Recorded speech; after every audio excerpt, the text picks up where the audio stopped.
শুভ সকাল, good morning বলাকার প্রতিটি ভ্রমণ সাথীদের এবং আপনাদেরও। আমি তপন। আমাদের অযোধ্যা ভ্রমণের পর রাম মন্দির দর্শন করে ওই দিন আমরা অযোধ্যা রাত্রি যাপন করে সকাল সকাল জল খাবার সেরে দুপুরের খাবার তৈরি করে নিয়ে আমরা রওনা দিলাম কাশী বেনারসের উদ্দেশ্যে।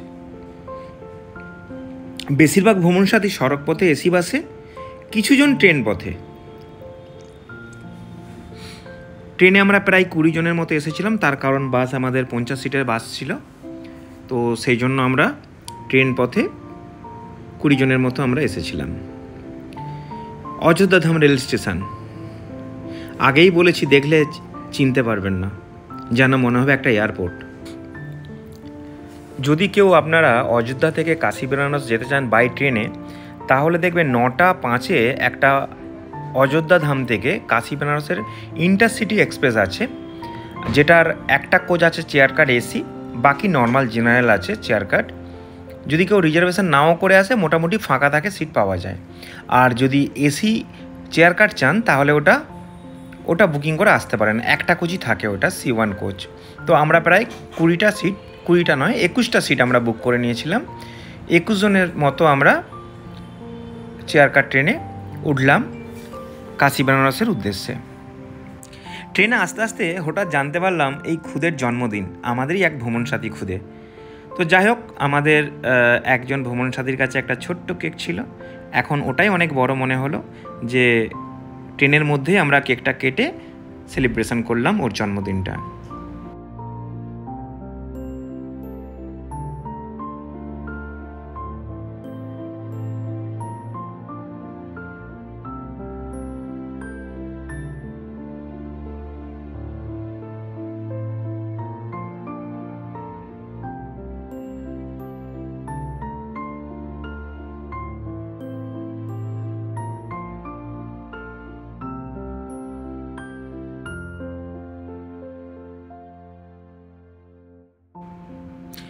কম বেশি 5 ঘন্টা জার্নির পর আমাদের যে বাস অযোধ্যা থেকে ছেড়েছিল সেই বাসও এসে পৌঁছলো।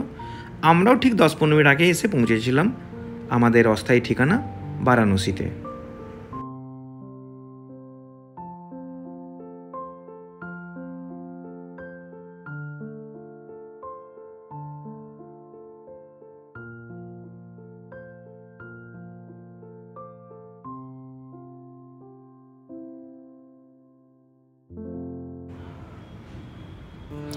আমাদের এই হোটেলেও কম বেশি 25টা রুম নেওয়া হয়েছিল। রুমগুলো যথেষ্ট ভালো ছিল। এই হোটেলটা যদিও আমরা এই প্রথমবার উঠলাম, এর আগে সবসময় তো একই হোটেল পাওয়া যায় না।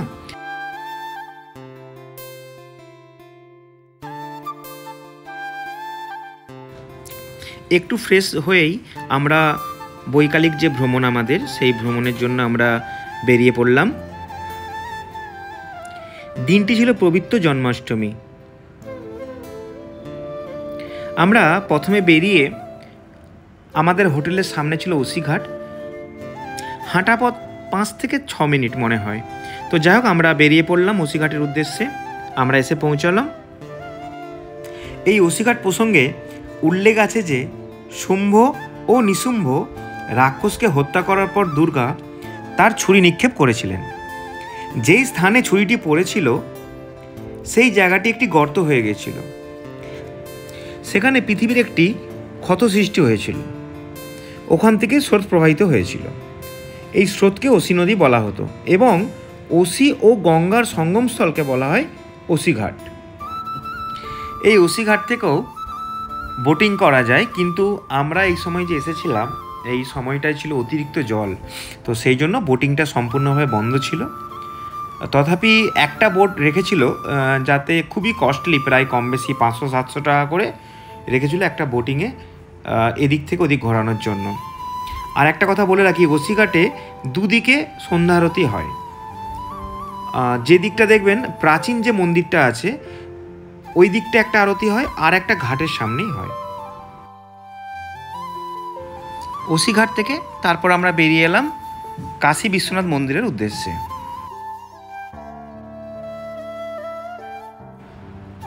দিনটি ছিল পবিত্র জন্মাষ্টমী। যেমন ভিড় তেমনি উৎসব মুখর মানুষের উন্মাদনা।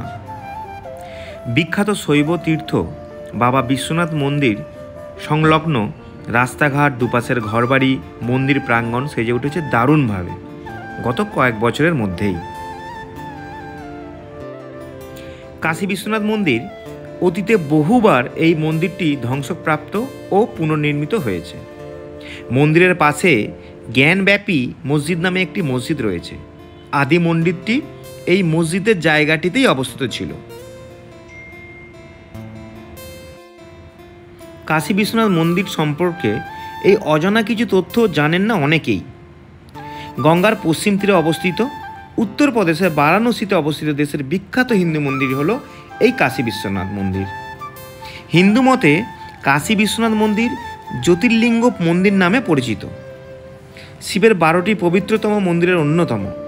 বারাণসী শহরের অপর নাম কাশী, তাই এই মন্দিরটি কাশী বিশ্বনাথ মন্দির নামে পরিচিত। মন্দিরের প্রধান দেবতা শিব বিশ্বনাথ নামে পূজিত হন।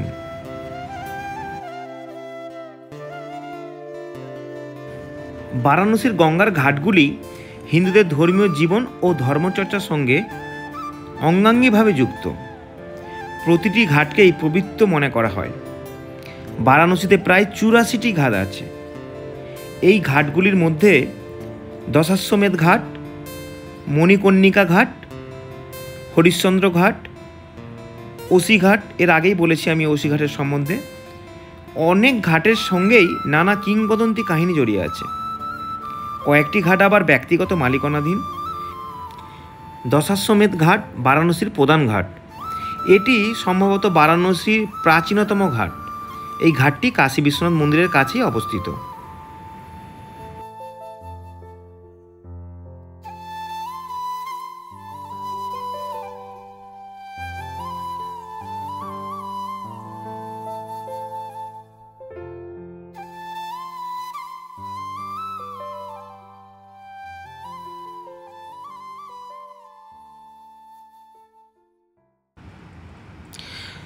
আমরা ফিরে এলাম সেই আমাদের অস্থায়ী ঠিকানায়। সন্ধ্যার সময় আমাদের যে খুদে, যার জন্মদিন আমরা ট্রেনে অল্প করে পালন করেছিলাম, তাই সবাই মিলে আবার একবার জন্মাষ্টমীর দিনে সাথে গোপালকে রেখে আমরা আবার একবার ওর জন্মদিনের জন্য সবার শুভেচ্ছা ভালোবাসা আমরা ওকে জানালাম।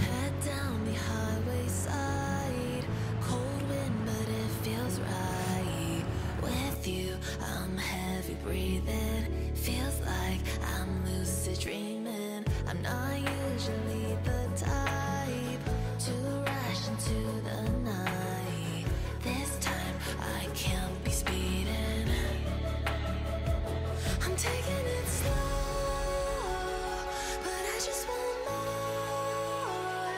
I'm taking it slow, just go with the flow. I'm taking it slow,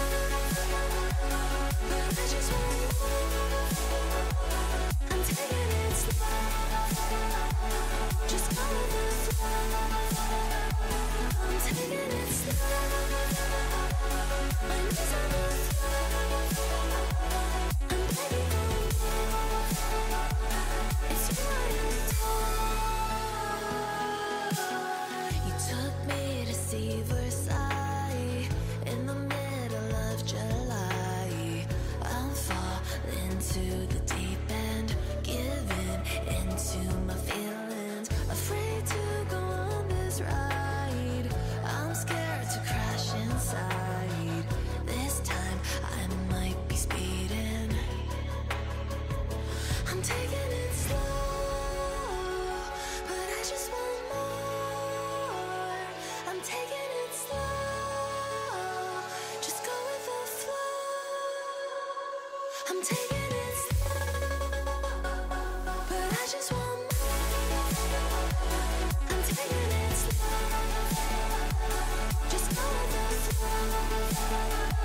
I'm taking it slow. তারপর শুরু হলো আমাদের রাতের খাওয়া দাওয়া। যেহেতু জন্মাষ্টমী ছিল তাই সম্পূর্ণভাবে নিরামিষ ছিল। বেগুন ভাজা, পুরি, ডাল, ডালের ফ্রাই, আলুর দম। সকাল থেকে যেহেতু বেরোনো হয়েছিল, সেই অযোধ্যা থেকে বারাণসী, তারপরে মন্দির দর্শন, তারপর গঙ্গার ঘাটে যাওয়া, যাক সবাই একটু ক্লান্তি ছিল সবার মধ্যে। তো আমরা 10টার মধ্যে রাতের খাওয়া দাওয়া শেষ করলাম, তার কারণ পরের দিন আমাদের বারাণসীর সাইট সিন আছে।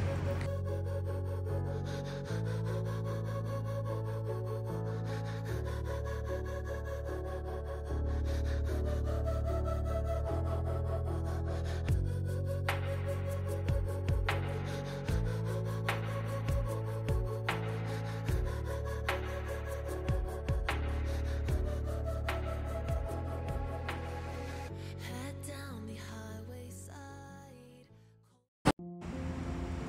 আমরা সকাল সকাল ব্রেকফাস্ট করে বেরিয়ে পড়লাম বারাণসীর সাইট সিনের জন্য। সকালে বেরোলে একটা ভালো কী হয়, ট্রাফিকে পড়তে হয় না, খুব তাড়াতাড়ি আসা যায়।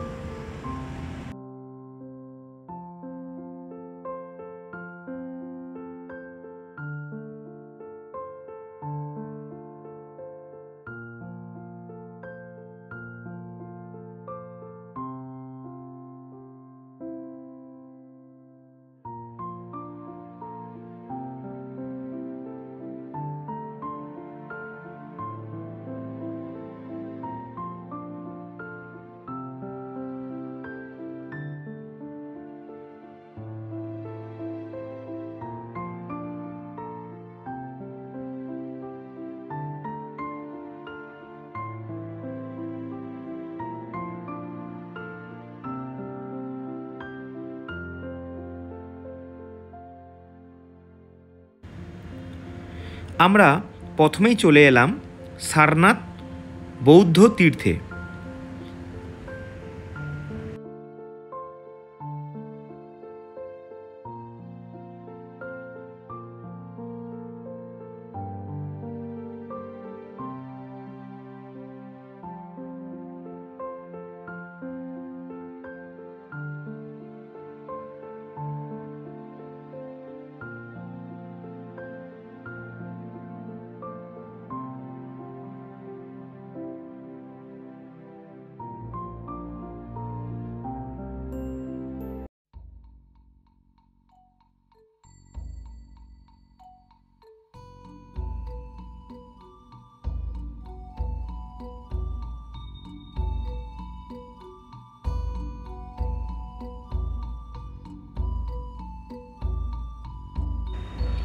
থাইল্যান্ডের বৌদ্ধ সংস্থা দ্বারা নির্মিত নয়ন মনোহর বৌদ্ধ উদ্যান বৌদ্ধ টেম্পল।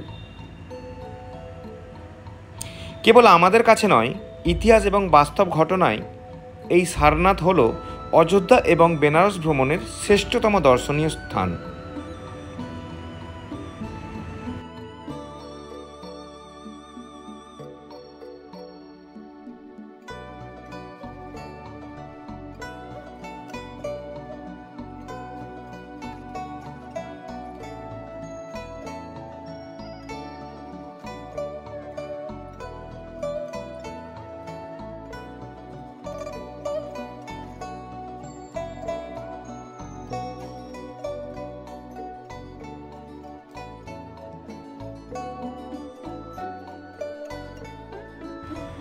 এই সারনাথের উদ্যানে বসেই গৌতম বৌদ্ধ সর্বপ্রথম বৌদ্ধ ধর্মের শিক্ষাদান করেন এবং শিষ্যদের উপদেশ বাণী শোনান।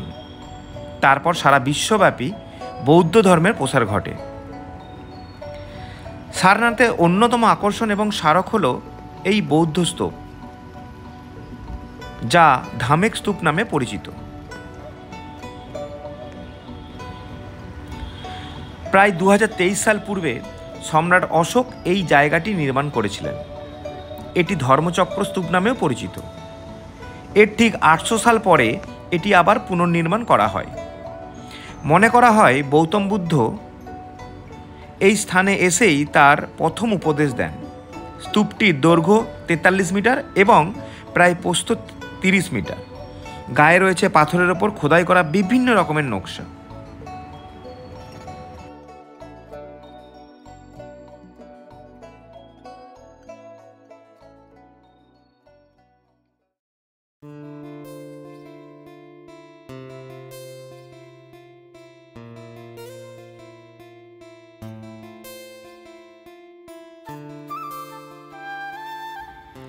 সারনাথ থেকে বৃষ্টি মাথায় নিয়ে আমরা পেরিয়ে এলাম রামনগর রাজবাড়ি।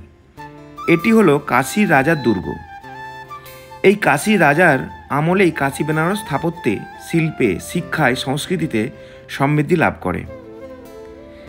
সেদিনের ইতিহাসের অন্যতম সাক্ষী হিসেবে আজও দাঁড়িয়ে আছে কাশীর রাজার রাজবাড়ি।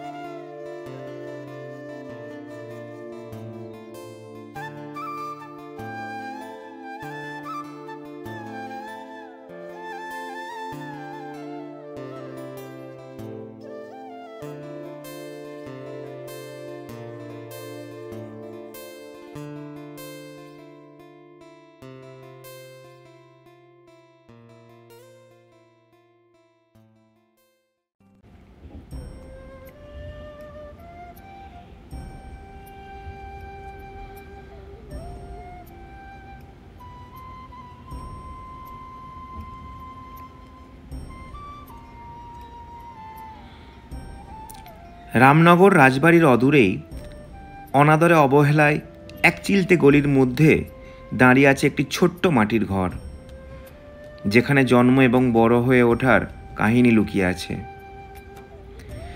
ভারতবর্ষের দ্বিতীয় প্রধানমন্ত্রী লাল বাহাদুর শাস্ত্রীর জীবন ঘিরে, যার গলায় ধ্বনিত হয়েছিল জয় জওয়ান জয় কিষান। কত সাধারণ বাড়ি থেকে সাদা মাটা জীবনের একজন রোগা হাড় সর্বস্ব শরীরের মানুষ তার জনদরদি চেতনা ও দৃষ্টিভঙ্গি দ্বারা দেশের প্রধানমন্ত্রীর পদ অধিকার করেছিলেন। তার এই জন্মস্থল ঘুরলেই বোঝা যায়।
এরপর আমরা ভারতে প্রথম প্রতিষ্ঠিত কাশী হিন্দু বিশ্ববিদ্যালয়ের প্রাঙ্গণে ঘুরে বেড়ালাম।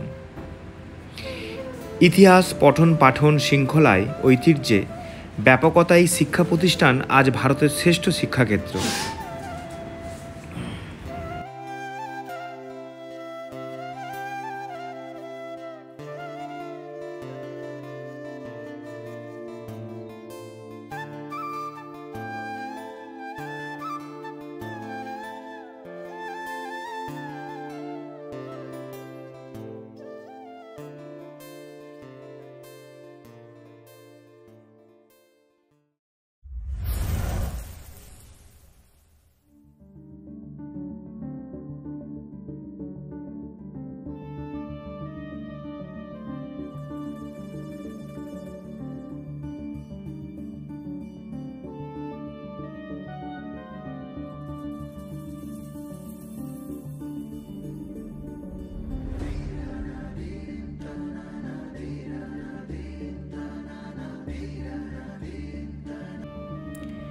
শেষে দেখলাম বিড়লা শিব মন্দির, শ্বেত পাথরের নির্মাণে এক সুন্দর মন্দির ও প্রাঙ্গণ।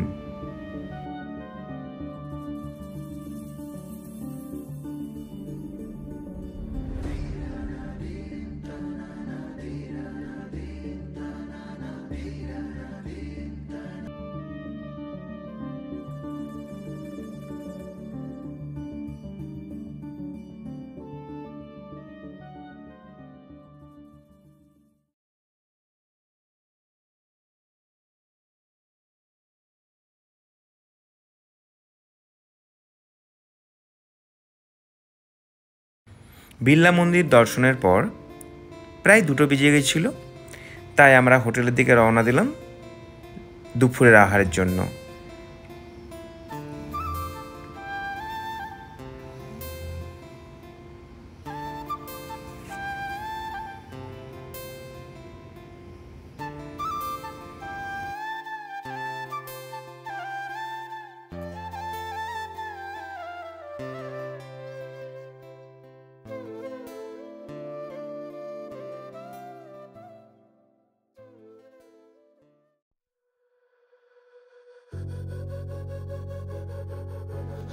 ফিরে এলাম আমরা হোটেলে এবং আসার পর আমরা লেবু, লঙ্কা, আলু ভাজি, ডাল, ভাত, সবজি, 2 রকমের মাছ, যাই হোক আমরা খাওয়া দাওয়ার পর্ব শেষ করলাম এবং সবাইকে বললাম যে বিকেলটা আমাদের আপনারা নিজেদের মতো ঘোরাফেরা করবেন, আর সন্ধ্যের দিক করে আপনারা সবাই সন্ধ্যা আরতির জন্য রেডি হয়ে থাকবেন 6টার সময়।